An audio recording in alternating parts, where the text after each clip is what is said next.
Jeep 93 model jeep.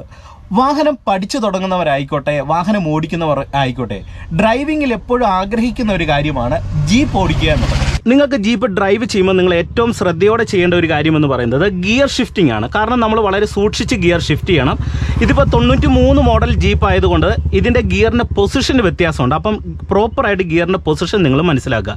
ഇപ്പോൾ ഞാൻ അതിനു വേണ്ടി ബ്രേക്കേ കാല് വെക്കുന്നു, ക്ലച്ച് പൂർണ്ണമായിട്ട് ചവിട്ടാണ്. ഇപ്പോൾ എൻ്റെ വണ്ടിയുടെ ഗിയർ കിടക്കുന്നത് റിവേഴ്സ് ഗിയറിലാണ്. അപ്പോൾ നിങ്ങൾക്കൊരു ചോദ്യം ഉണ്ട്, റിവേഴ്സ് ഗിയർ എന്ന് പറയുന്നത് നമ്മൾ സാധാരണ ചെറിയ വണ്ടികളിൽ ഫസ്റ്റ് ഗിയർ ഇടുമല്ലോ, ആ ഭാഗത്താണ് ഈ വണ്ടിയുടെ റിവേഴ്സ് ഗിയർ എന്ന് പറയുന്നത്. ഇപ്പം റിവേഴ്സ് ഗിയറിലാണ് കിടക്കുന്നത്. ഇനി വണ്ടിയുടെ ഗിയർ ലിവർ ഞാൻ ജസ്റ്റ് താഴോട്ടൊന്നാക്കുന്നു.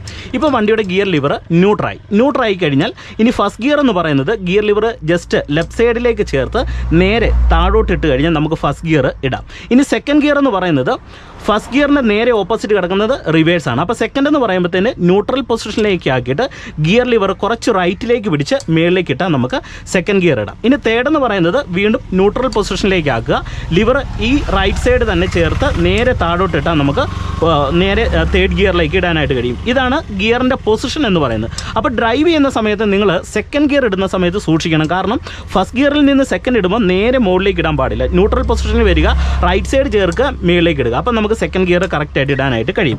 ഇനി ഈ രണ്ട് കുട്ടി ലിവർ ഇവിടെ കൊടുത്തേക്കുന്നത് കണ്ടല്ലോ, ഇതാണ് നമ്മൾ 4 വീൽ ഡ്രൈവിനായിട്ട് ഉപയോഗിക്കുന്ന ഗിയർ ലിവർ എന്ന് പറയുന്നത്. ഇനി നിങ്ങൾ മനസ്സിലാക്കേണ്ടത് ഈ കുട്ടി ലിവറിലെ ഈ കുട്ടി ലിവർ ജസ്റ്റ് മേളിലേക്ക് നമ്മൾ ഒന്ന് തള്ളുന്നു. ആ സമയത്ത് എന്ത് ചെയ്യുന്നു, ഈ വലിയ ലിവർ നേരെ താഴോട്ടൊന്നിടുന്നു.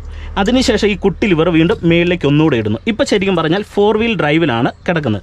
നമ്മളൊരു വാഹനം ഡ്രൈവ് ചെയ്യുന്ന സമയത്ത് നല്ല ഭീകരമായിട്ടുള്ളൊരു കയറ്റം അല്ലെങ്കിൽ ചെളി അങ്ങനെയുള്ള ഏരിയകളൊക്കെ വരുന്ന സമയത്ത് നമുക്കൊരു സെക്കൻഡ് ഗിയർ കൊടുത്ത് ഈ 4 വീൽ ഡ്രൈവ് ഇട്ട് കഴിഞ്ഞാൽ ഈസി ആയിട്ട് തന്നെ വാഹനം നമുക്ക് ഡ്രൈവ് ചെയ്ത് നമുക്ക് ആ ഏരിയയിൽ കൂടെ ഡ്രൈവ് ചെയ്ത് പോകാനായിട്ട് സാധിക്കും. ഇനി ഈ 4 വീൽ ഡ്രൈവിൽ നിന്ന് നമുക്ക് മാറ്റണമെന്നുണ്ടെങ്കിൽ നിങ്ങൾ മനസ്സിലാക്കുക, അതായത് ഈ കുട്ടി ലിവർ വീണ്ടും നമ്മൾ നേരെ താഴോട്ടൊന്ന് വലിക്കുന്നു. അതിനുശേഷം ഒന്നുകൂടെ താഴോട്ട് വലിക്കുന്നു. വീണ്ടും നമ്മൾ എന്ത് ചെയ്യുന്നു, ഈ വലിയ ലിവർ നേരെ മേളിലേക്ക് ഒന്നിടുന്നു. അപ്പം നമുക്ക് ഇപ്പോൾ 4 വീൽ ഡ്രൈവിൽ നിന്ന് മാറി ഗിയർ ലിവർ വന്നിട്ടുണ്ട്. ഓക്കെ, ഇനി എന്താണ് 4 വീൽ ഡ്രൈവ് എന്ന് ഞാൻ വളരെ ലളിതമായിട്ട് വളരെ സിമ്പിളായിട്ട് നിങ്ങൾക്ക് മനസ്സിലാകുന്ന രീതിയിലൊന്ന് പറയാം.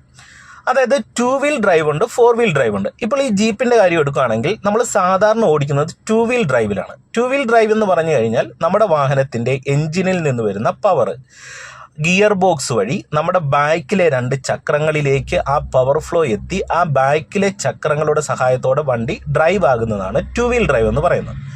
എന്നാൽ 4 വീൽ ഡ്രൈവ് എന്ന് പറയുന്നത് നമ്മുടെ വണ്ടിയുടെ 4 ചക്രങ്ങളിലേക്ക് എൻജിനിൽ നിന്ന് വരുന്ന പവർ ഫ്ലോ ഗിയർ ബോക്സ് വഴി ഈ 4 ചക്രങ്ങളിലേക്ക് എത്തുന്നു. അങ്ങനെ ഈ 4 ചക്രങ്ങൾ ഒരേ രീതിയിൽ പിടിച്ച് ഡ്രൈവ് ആകുന്നതാണ് 4 വീൽ ഡ്രൈവ് എന്നതുകൊണ്ട് ഉദ്ദേശിക്കുന്നത്.